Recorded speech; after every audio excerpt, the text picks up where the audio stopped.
welcome to Caraga region. Oh, okay na ang dalan rin. Oh, welcome to Agusan del Sur, the home of our MVP, Father Bonya.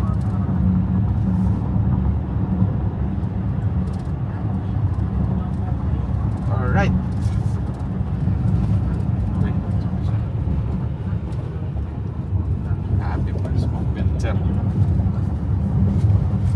So we're amazed with the features of this BYD tank. Una, automatic turning on sa wiper. So ulan niya, yung mga ba yung string panic na. Kusog ang ulan, kusog po ng wiper. So automatic na talaga.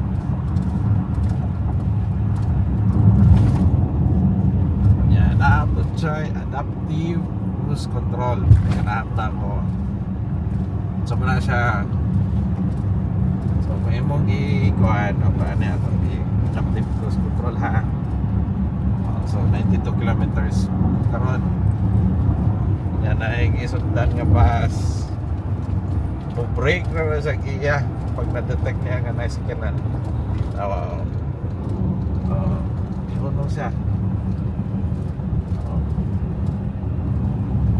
So kung overtake na punta, susog na po niya dagat. Pag na i-cancel kay ano man, hindi na siya straight, di ba liko. So nakaraan ko o naka-HEV ko. So I'm saving my battery. So hindi ko siya i-charge sa karon. So I'm turning on the engine para maka-charge ang battery. So 68% na set ni nice setting diri sa kuan. So BYD here nga pwede ni mo i-charge sa energy up to 70% target power capacity sa charging. If you look at the operations kani engine na battery, so right now ang motor na to is being powered by both the battery and the engine. So pag take off na ko ana kung example na pagtanggal na ko ana ko ang TL, so ang charge sa battery, so 69% na. So pag na abot na siya 70%, di naman na siya mag-charge beyond 70%. So gamito na lang akong EV. So from hybrid to pure EV pag 70, gamito na yun para mo maximize na yung mga kuhan. So wala kay 70%, so makadagan ka o mga ideally makadagan kang 70 kilometers, pero kinala mo ka og reserve 20-25%. So pwede ka madagang 45 kilometers of the average nga EV. So ano yung tipid na mo na po mo sa gas.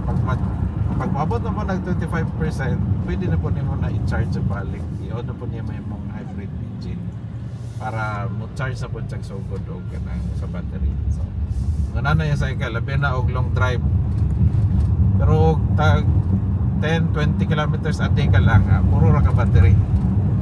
So tungod kay kami og Davao layo ang biyahe. Ha? Automatic na mo on ron ng wiper. Okay, gamito na kung kamo tara, ni-on na siya.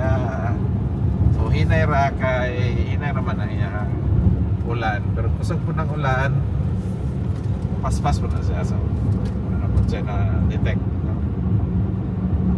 So ingon sila nga pag super El Nino kano daw kusog ng ulan para.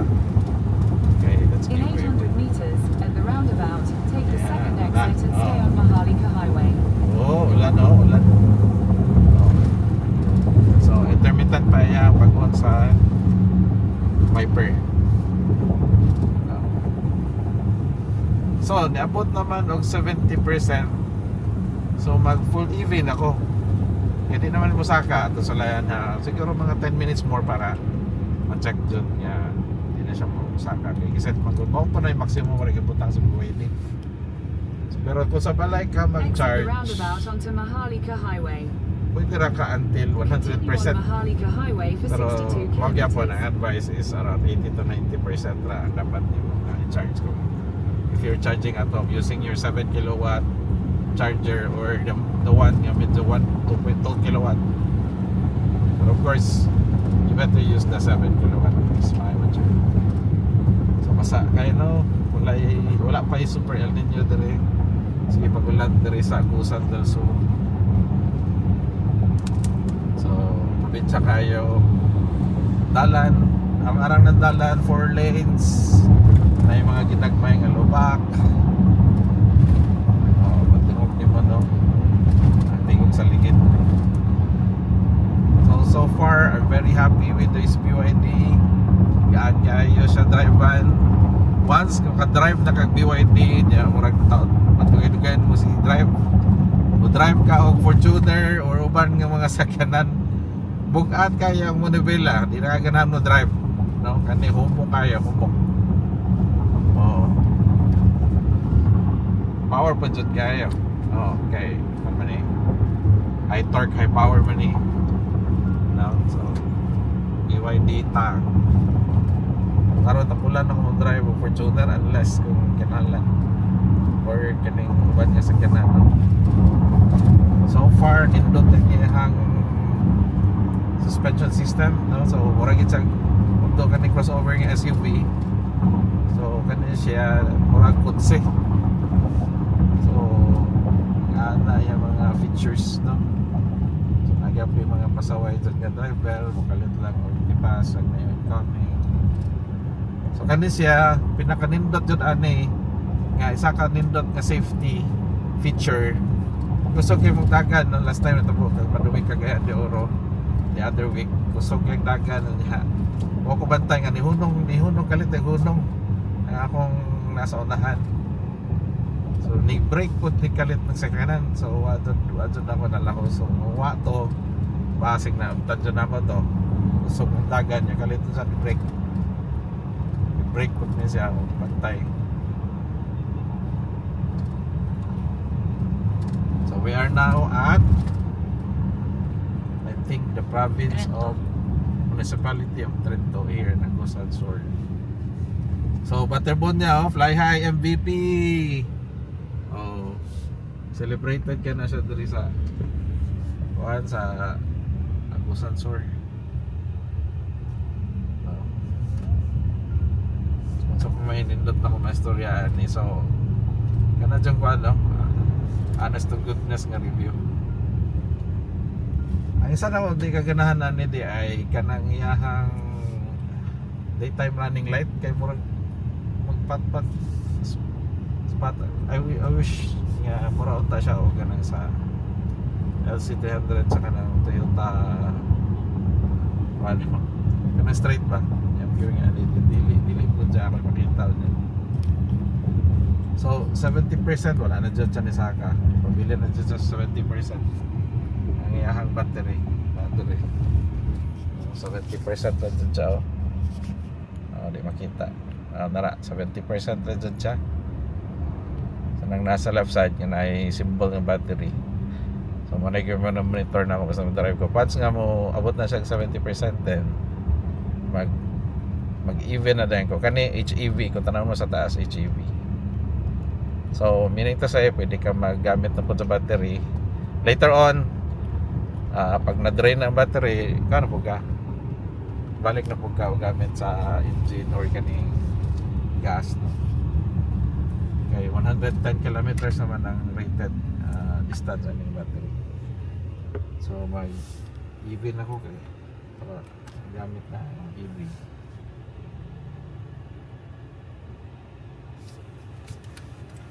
So tungod kay kaskasero kayo ang akong 9 liters per 100 kilometer ang akong consumption. So okay pabaya kay. So kung na standard naman po ning kanang itong inig brake nimo nya, pwede ra nimo buy-an ang brake. Pero So full stop ang sakyanan no niya. Imo lang na yan sikaran na po para mo dagan. So kanang mga features makita nimo na siya sa dagan na karon nga sakyanan.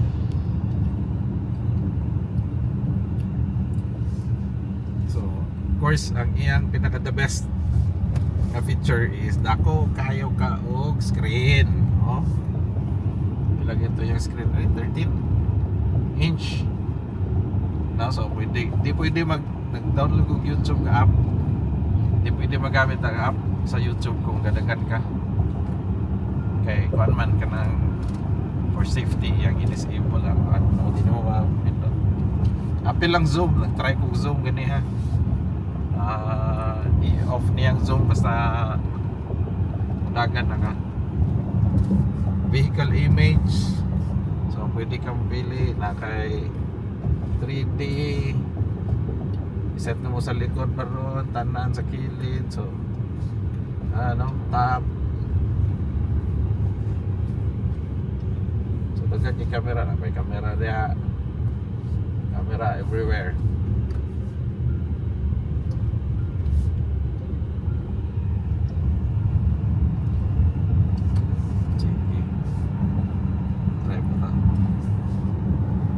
Music kay pasing copyright na ba. So ato na yung vertical ng doha kasakyanan. Naragod o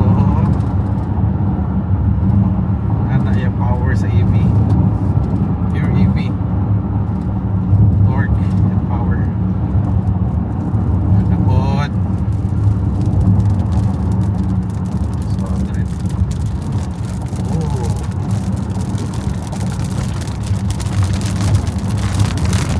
Oh, yan na, automatic na. Paspas. Iyan dyan na. Oh, paspas. So, variable na lang. Variable. Depende sa ma-detect niya nga volume of rain. Oh, inay po dyan. Wala po dyan. Madod ko yung ilang tanan. Okay, kaya dyan.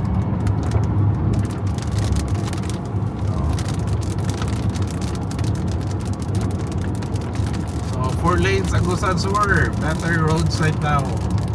Ito ng asphalt. Laro ang lane separation. So, hinayra akong taga 110 kilometers per hour.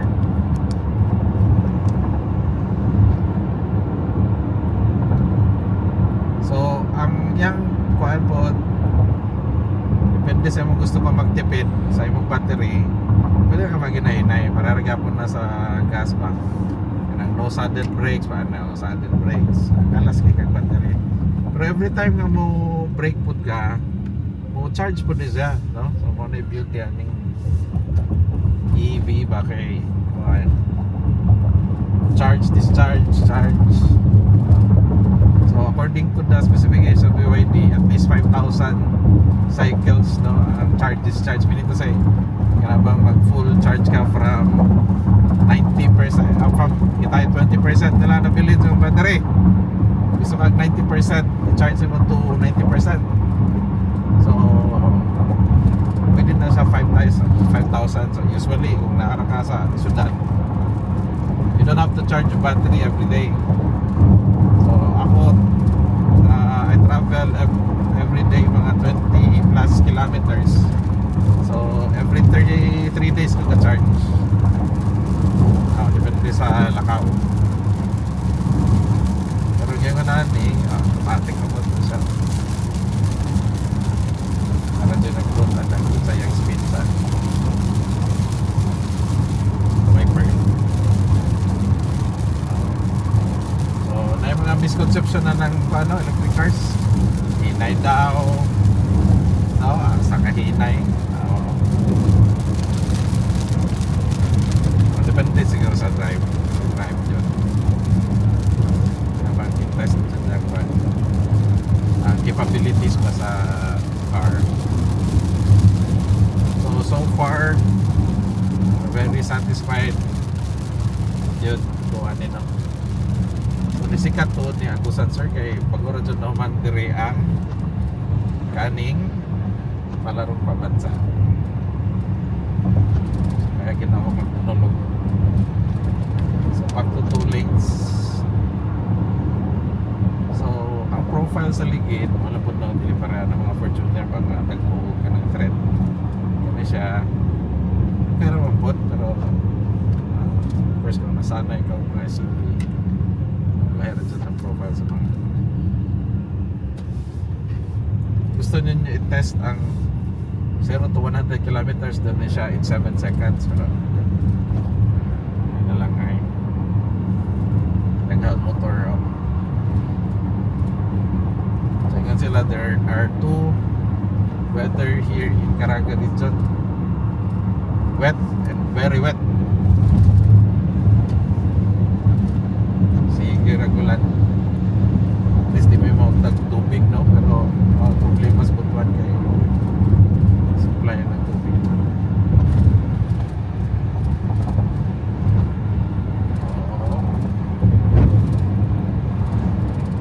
pindot ng dalan rin kaya na-repair na dyan siya so dapat bigyan ng baka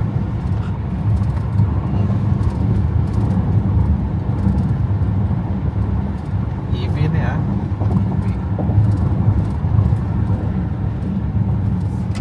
uy sa mga tay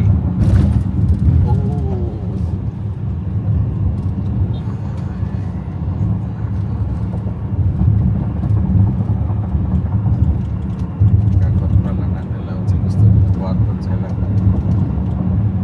uy pag drives ka na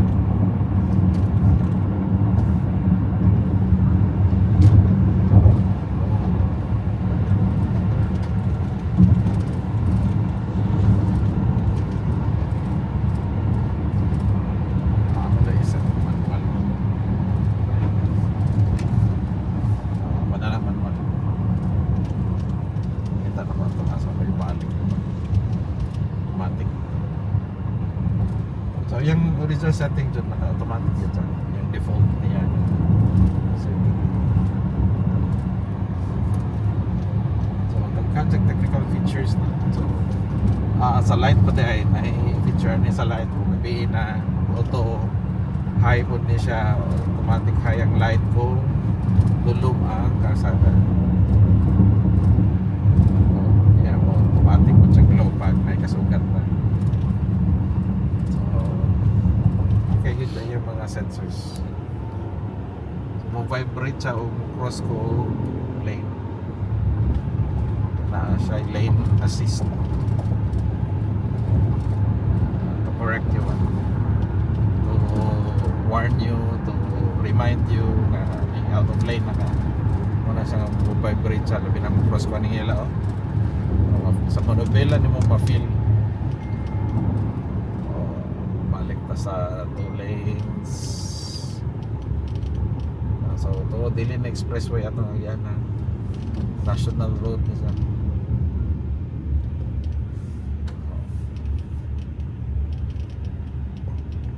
so according to statistics one of the poorest region our province ang Agusan Sur no? So among the top 10 man siguro to mainly the industry are here agricultural dyan no so gatay na punta kay may tampo sige at sunod-sunod yung mga truck no? So mangisag ito overtake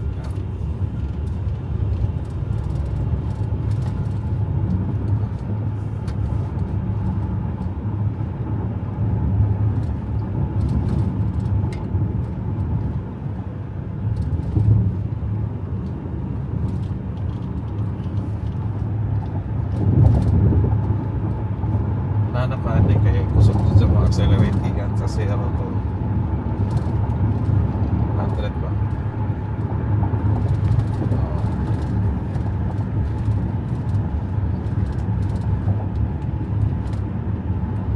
okay mga yung probinsya sa Agsong parang taas naman ito akong gikuha ako lagi explain kamay anong ganahan ko sa BYD slow down school zone sige maulan sa ato bye bye for now bye bye